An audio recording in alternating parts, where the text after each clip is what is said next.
I'm Sherry Watson. I'm the principal here. I've been here 45 years, so this place is my home. You know, I would say second home, but no, it is my home, and this is my mission field. I have told teachers when I hire them, you know, it's great if you know your standards, but if you get in front of a group of children and you think that you're going to deliver the standards and they're going to receive it without any extra work, it's not going to happen. For example, I've said, if you want to be a teacher, you need to have some sort of drama inside. You have to get their attention, and you're not going to get that attention just standing there. So I think the arts are extremely important because especially now, because we compete with technology. If Nathan and Ron won't be a great teacher, they're going to laugh at me. I hope they don't think I'm goofy. We did Schoolhouse Rock play last night, and one of the things that was mentioned, one of the lines that was said, school learning is supposed to be fun, you know, and that's very true. The first year we did a play, I planned to do 3rd through 5th in the spring. Well, you know what else is in the spring, and that's the state test.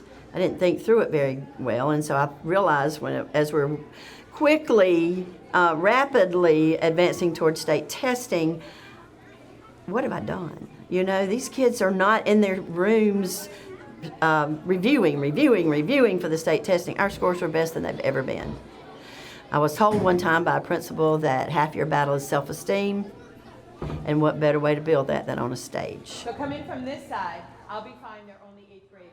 We chose to do Schoolhouse Rock. I had a meeting with the principal over the summer, and she was talking about getting the school up to gear, and we're talking about how important it is that we continue the arts integration and keep ourselves focused on what we need to be achieving. And I suggested Schoolhouse Rock because it kills two birds with one stone. We're able to reinforce classroom standards as well as teach theater, music, and art standards. So it seemed like a great marriage of all the ideas. ABC, 2 years ago, I was able to participate in their Arts Integration Institute, where they actually came into Lancaster County. They brought in a theater teacher, they brought in a dance teacher, also a music teacher, and a visual art teacher. And that allowed me to sharpen my skills. But because we also brought classroom teachers, it allowed them to see the other side. What it is that we're doing and the reasons why we're doing that, and how they could take that and incorporate that into their classrooms. And they would send artists in residence to the classroom teachers so that they could model how to do an arts integrated lesson using theater or dance or art. And that was very, very helpful, and I really appreciated that. I think that with theater, a lot of students who have a hard time expressing themselves discover a way to be able to come out of their shells. And it ties in with the ELA standards of being able to be expressive, to be able to speak in public. It helps them to learn that. We start theater here with mime, so that the students start at very basic skills, and then we work our way up into vocal acting. And it just really gives them a way to express themselves. Not everyone can dance, not everyone can draw, not everyone can sing, but almost everyone can speak. So it gives them a way that everyone can participate. We try to choose a few students to be able to help us with the design of costumes and props and sets. I think it's really important for students who don't necessarily want to be in the spotlight to be able to still be able to take part in theater. So we just got done last night with Schoolhouse Rock Live Junior, and we kind of got to help with the props, and if anybody needed help backstage, we helped them. It was a very fun experience. It was fun to get to see new people that I haven't seen in the school, and it was very fun to talk to everybody during it and get to learn about them. I've been teaching art for 20 years, and it is just such an integral part of everything that we do. All of my 5th grade students studied the life and work of Gustav Klimt, and in doing that, we read a book that was also about him and his life, his work.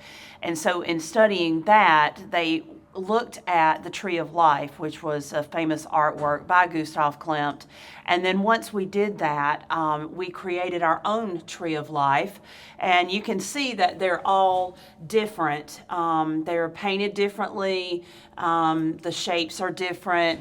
That was something that I let them use their creative juices for. We used the ABC grant and the DAP grant to purchase these frames, and we like it because it gives a formality. It really makes you stop and notice, but the kids also love to see their artwork out in the hallway. So, one of the things that I'm very proud of that will be around for years and years to come are our murals. We wanted our murals to be meaningful, more so than just characters like dinosaurs and things. So we decided to go with the South Carolina focus, and as you can see, our first mural is the capital of the state of South Carolina.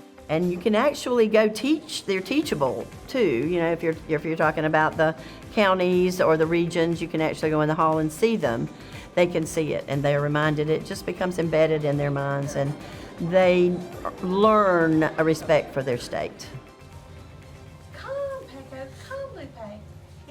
I shared the legend of the Christmas poinsettia by Tommy D'Apollo with my kindergartners. We've been talking about Christmas traditions and how you see a lot of poinsettias around, and we were talking about the history of how that began. We are working on creating a paper poinsettia. The hands-on of, creating that and associating it with the story.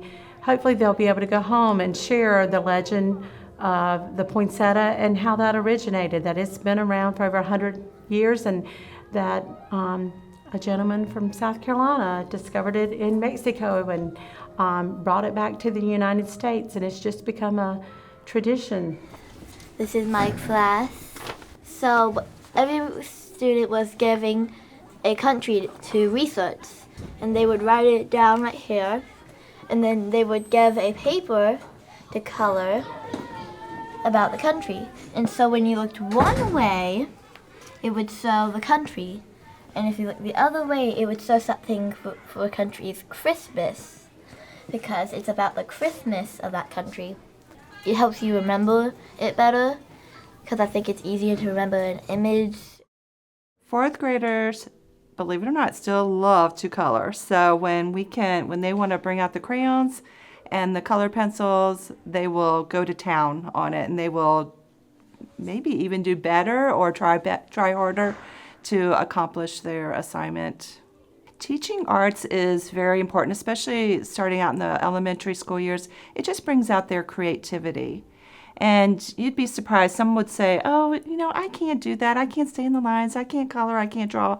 But, just given a couple opportunities, they start to enjoy it. And it is very beneficial. It would be very boring if we didn't have art or music. I am the band director at Andrew Jackson Middle School. Today we were here showcasing our students and promoting our program and spreading a little bit of holiday cheer at the same time. We do this every year. We come to all of our area elementary schools, and we go through each of our instrument families so that the students as young as 4K who've never seen some of these instruments before understand what's in front of them. It's really important that we come out and we do outreach with our neighboring schools, especially our fellow ABC schools here, so that we can teach them about what it is to be a well-rounded student. And well-rounded students are involved in the arts. They just are. ABC has meetings where we meet together and we go visit other schools and we see what they're doing. We share. There's just a lot of ways that they help us make connections. Those are opportunities to learn from other people that we wouldn't have without ABC. And sometimes you can just get so bogged down in yourself without sharing, without building those communities. We're a Title I school, and there's a lot of things that we have with ABC, not just money, but training and opportunities that we wouldn't have